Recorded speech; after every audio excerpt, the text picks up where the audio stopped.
Alright, welcome back mga ka-Johnny. Nandito naman pumuli ang yung lingkod ka-Johnny ng Janitor TV at ito ang Johnny Depp. Usapang utang, usapang ola. So mga ka-Johnny, kung di pa kayo nakasubscribe, subscribe na po kayo dito sa ating channel at updated po tayo sa mga kaganapan sa ola, victims community, events at mga review. Pero yung review natin totoo honest review. Hindi lang yung review na ginagawa ng iba na ganito kung magkano yung loan na makukuha, magkano yung processing fee, magkano yung mga magiging tubo. Hindi po tayo ganoon. Talagang kahit yung harassment na gagawin nila ng mga ola na to is ipapaalam namin sa inyo para makapag-ingat kayo at makaiwas na rin po kayo dito sa mga ola na ina-update ko itong mga ola review natin na gagawin ngayon mga ka-Johnny. So tulad nung nakaraan si OK Peso, pinakita ko naman sa inyo na kung ano yung mga pagiging loan shark nila at kung ano yung modus at style nila ng panghaharas katulad ng pagpo-post sa social media mga ka-Johnny. So like and share nyo na rin po yung ating mga video at hit nyo na yung notification bell para sa updated po kayo sa ating mga videos na ginagawa dito sa ating channel na Johnny Depp. Usapang utang, usapang wala mga ka-Johnny. So simulan natin. So estudyante ka ba? Wala kang trabaho? Pwede kang humiram sa ola na ito mga ka-Johnny. So ganyan na ganyan no? Ola reviewer yung datingan no? Wala kang trabaho, estudyante, pwede ka rito. At 100% legit, pass approval, isang ID lang ang kailangan. Kahit wala kang payslip, pwede ka ma-approve sa ola na ito. Tatawa ako sarili ko mga ka-Johnny na. Kasi ola reviewer yung yung mga salita niya. Kung hindi lang napupunta, tatawa kasi ako. Kasi hindi talaga ako pwede maging ola reviewer dahil nga advocacy natin yung ipaalam sa inyo para maging aware kayo, para iwasan niyo yung mga ola na ito mga ka-Johnny. Kasi nga sabi ko sa inyo, ang ola hindi para sa mahirap, kundi pahirap sa mga mahihirap. At kung kayo gipit, huwag kayo sa ola kakapit, huwag kayo sa ola lalapit mga ka-Johnny. Tulad nito, pag-usapan natin si Easy Peso. Sino may mga Easy Peso dito mga ka-Johnny comment nyo lang down sa comment section down below kung ano yung mga naranasan nyo dyan.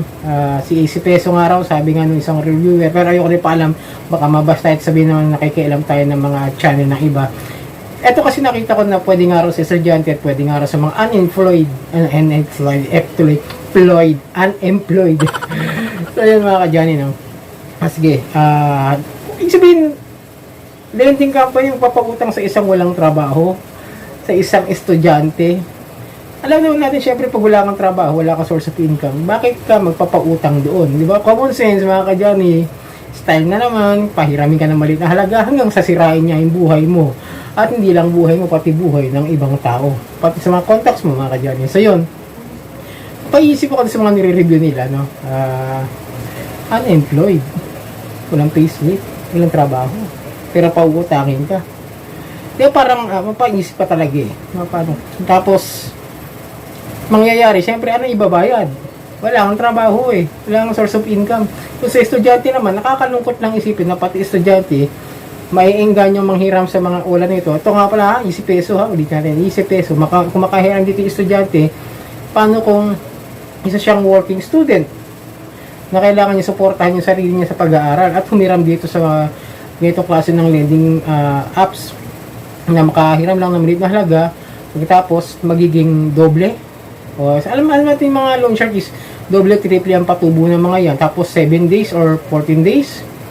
Paano kung kapos yung estudyante, working student, hindi naman siya yung talagang full time kundi part time, syempre yung mga trabaho niya. Paano kung wala pang trabaho, tumaasa lamang sa magulang at humiram din dito sa ola na ito, di ba mga ka-Johnny? Nakakalungkot lang na at hindi agad mabayaran, hindi agad nasabi sa magulang, hindi niya kagad mabayaran dahil kapos din yung budget niya dahil sa mga tuition, sa mga kailangan niya gastusin sa eskwela. Ginagawa pa naman ng ola na ito is ito. Ayan, diba? Example lang po yan ng ginagawa ng Easy Peso na ginagamit para maharas o mapahiya on social media yung kanilang biktima. Maaring ito, pagbabanta pa lang yan, pero pag ginawa yan, syempre sira na yung buhay ng estudyante. Di ba? Estudyante mga ka-Johnny, pag nag-uusapan na dito buhay ng estudyante, hindi basta buhay lang din ng isang ordinaryong walang trabaho. Siguro mas maintindihan ko ba, wala kang trabaho, mangungutang ka, tapos pag-uutangin mo naman, hindi ba naman syunga-syunga? Di ba? Alam mo lang, ibabay. Pero kung sa estudyante, maawa naman tayo doon sa mga estudyante na pauutangin na bibigtamihin lamang ng modus ng ulan na ito. Mga ganyan na pahiramin ka maliit na halaga, 1.5, mahirapan na hindi nabayaran. Pahihiyain mo on social media.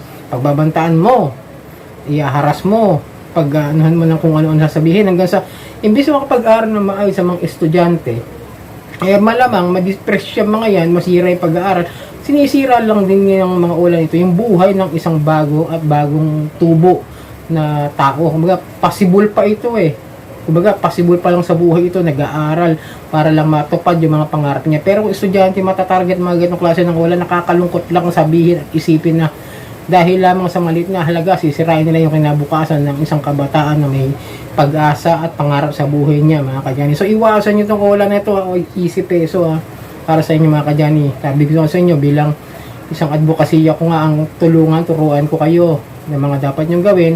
Kaya nga pinapaiwas ko rin kayo sa pagiging farmer, sa mga pagganti sa mga ulan. Daan nyo na lang sa legal. Kaya nga sabi ko nga, kung natulingan lang nga yung yung sa mas filing, mas marami tayong matutulungan ng biktima. Kaso nga lang, wala At ang gagawa, maraming dahilan ang mga kapwa natin wala victims, maraming gawain sa sariling buhay nila yan. Kumbaga parang hindi naman lahat ng tao kayang gawin yung mga isang araw. Intindihan na lang natin siguro, naiintindihan ko na lang yung mga dahilan nila. Pero sayang kung merong mas file. Pero hindi naman tutuloy ako, medyo sabi ko naman sa inyo, pass na muna ako sa mga events. Pero tandaan nyo mga kadyani na bigyan linaw natin yung pinag-uusapan natin ngayon na iwasan ninyo itong easy peso. Dahil bukod sa loan shark, nangaharas yan, namamahiya sa social media, nagpo-post yan. Kaya lalong-lalong sa mga estudyante kasi nakita ko nga ito, yung sa Ola Reviewer Ito yung sinasabi ko sa inyo, yung mga Ola Reviewer. Nagre-review, nagre-research na din naman sila, hindi pa nila i-research pati yung ginagawa na negatibo at maaaring makasira ng buhay ng isang loaner o nung nanghihiram sa kanila. Sana pati ito ginagawa nila, hindi yung basta loan shark. 7 days, 14 days.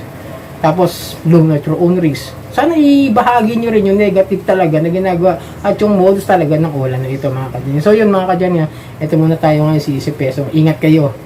Kahit sa ibang ulan, basta nakita nyo na hindi na maganda yung mga nakikita nyo sa Facebook page, tignan nyo lang yun. Makikita nyo naman yung mga harassment na ginagawa sa kanila. Nagsishare naman yung mga victim dyan ng kanilang mga karanasan. So yun mga kadyan, ito yung lingkod. Kaya Johnny ng Janitor TV at ito ang Johnny Depp. Usapang utang, usapang ulan.